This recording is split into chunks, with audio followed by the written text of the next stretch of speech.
Përshëndetje Dona, faleminderit që pranuat të përgjigjeni 33 pyetjeve në veriun 24 dhe si duket përgjigjet do t'i marrim rrugës për kohë.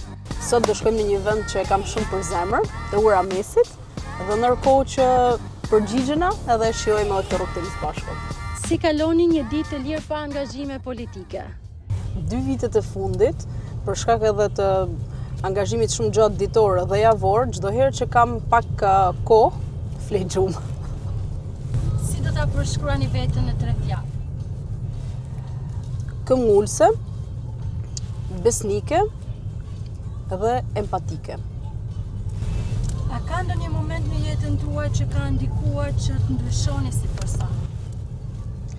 Mendoj që ndryshimi vjen fazë dhe përveç ngjarjeve madhore që shënjojnë jetën tonë, vjen në mënyrë graduale. Nëse do veçoja një moment, patjetër linja e denit. A keni një ritual të përditshëm që ju mban të qetë? Bilanci i darkës me numërimin e sa punë të mira bëm me sot. Po një zakon që mund të duket i çuditshëm për të tjerët. Jam shumë e organizuar, që do të thot edhe folderat në kompjuter, edhe emërtimi i dosjeve, edhe i orendive në shtëpi, super organizuar.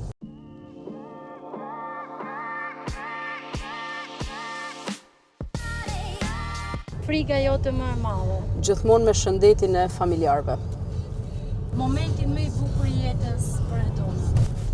Linja djalit.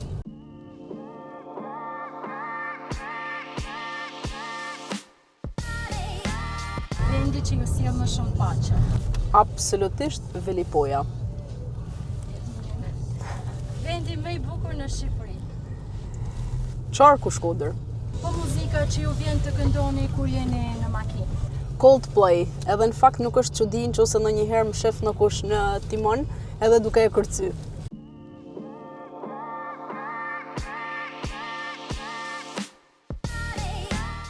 Filmi juaj i preferuar? Pay it forward. Ushqimi i preferuar?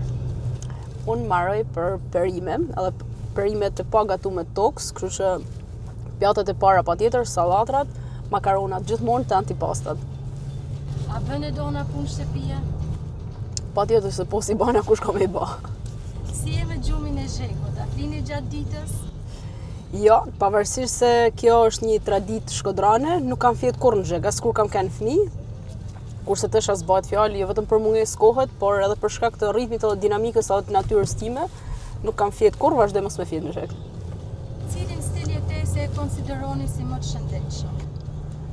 Jo këtë që jam duke bë aktualisht, sigurisht aktivitet fizik me ushqim të mirë edhe me dalje shumë në natyrë është një kombinim ideal. Për shkak kohës, aktivitetin fizik e kena lënë pak mangut. Si është një fundjavë tipike për ju dhe familjen tuaj? Në fundjavat që kam mundësi për me bë një shkëputje nga puna, pavarësisht se jena në aktivitete edhe në fundjavë, patjetër në plazh, kudo që të jetë ose në natyrë, piknik. Bëjmë shumë pikniqe me familje. Trekëndshi, Shkodër, Tiranë, Vje. Çfarë nuk din për ju? Deri para se sa të hyja në politikë, jetoja thujse në mënyrë të barabartë. Ndërkohë që kur them Shkodër, fusja edhe Velipojën pjesën e Verës. Nga 2021 është vetëm Shkodër, Tiranë me Velipojën trekëndsh në pjesën prapë të Verës. Mendoj që çdo herë që jam vjen, është vizioni se si do të ishte Shkodra nëse do të ishim me pak më shumë ritëm më investime, po edhe pak më shumë kohë, sepse s'do të më harro që ato kanë shekuj që janë kryeqendra gjithë Europës, ndërkohë që Tirana më plotson dinamizmin dhe energjitë që marr nga këto 2 vende, i shfrytëzoj tani në shërbim të Shkodrës. Cila është ëndra juaj e papërmbushur akoma? Vizionin që kam kryer për Shkodrën.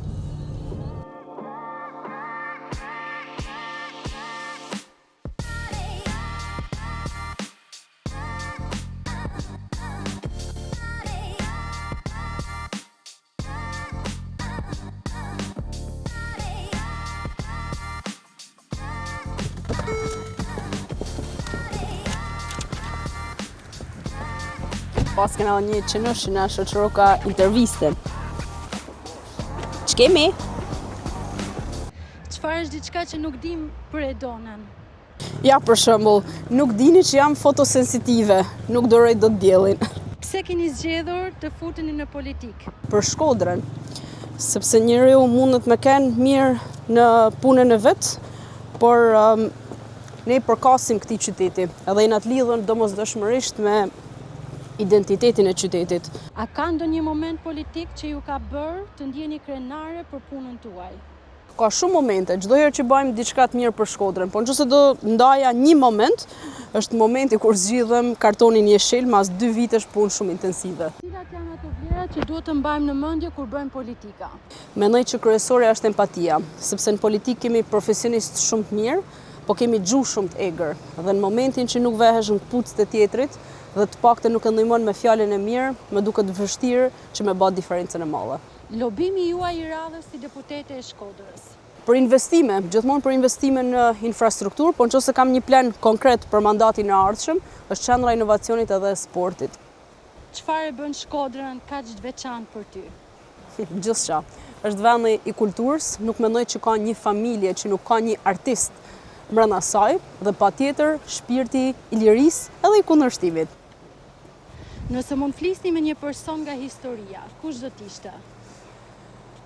Tani në këtë moment më vjen Fanoli për me i bë disa pyetje të lidhur me balancat e pozicioneve që ka pas edhe se si ja ka arrit me menaxhu me ken i mirë në disa pozicione. Si reagon e Dona ndaj kritikave? Ndaj kritikave mirë, por çfarë nuk pranoj absolutisht është gjuha urrëties. E kam standard që në vitin 2021, pra kur kam vendosur me u bashku politikës, është krejt okej nëse kena mendime ndryshe, sepse në fakt po nuk patme mendime ndryshe, nuk ecim përpara, por nuk e toleroj gjuhën e urrëties. A keni një mentor që ju ka ndihmuar të bëheni personi që jeni sot? Unë mendoj që gjatë rrugtimit ton, patjetër kena persona të cilët na formsojnë. Unë kam pas jo një, po disa, nga e prori im i parë, Ministrinë e Financave, Siladin Kraja, një shkodran i mrekullueshëm që gjej edhe këtu rastin ta përshnes, sot në pension. Ndërkohë në akademi, patjetër, gjithashtu gjatë rrugtimit tim akademik, jo vetëm si studente, por edhe si pedagoge, në politik gjithashtu, në biznes gjithashtu. Vazhdoj konsultohem shumë edhe sot.